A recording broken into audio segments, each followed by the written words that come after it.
Well, this year I lectured on what's new in rosacea. And there's not a whole lot that's new.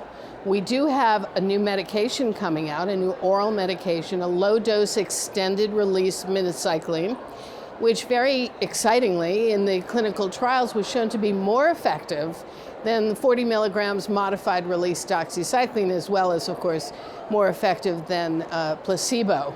So what's interesting about this, and what we've been asking about the whole time is, okay, we've got this new drug, it's efficacious. The real question is it an antibiotic dose of minocycline?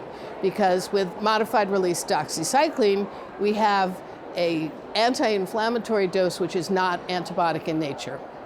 So they went ahead and did a study. They took a look at 60 people. They did swabs from the face and the vagina, and they looked at stool cultures, and they found that over the course of the study, there was no difference in the microbiome, no development of resistant organisms. So apparently, this is truly a sub-antimicrobial dose of minocycline. The second thing I talked about was not a new drug, but some new information on an old friend.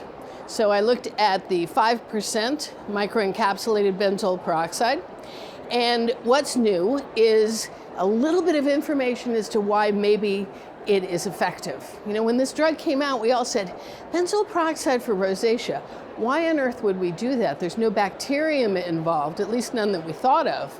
But it turns out that there is a bacterium involved, and it's actually the absence of the bacterium that's important. In rosacea, there's an increase in staph epidermidis and a decrease in our favorite C. acnes.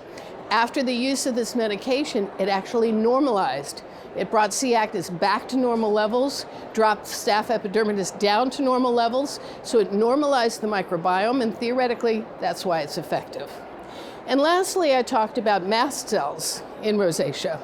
It's a new topic. It's something that we've just started to talk about, and it looks as though if we could find a way to suppress mast cell degranulation, we might be able to help both the inflammatory lesions of rosacea as well as the signs and symptoms of burning, stinging, and itching.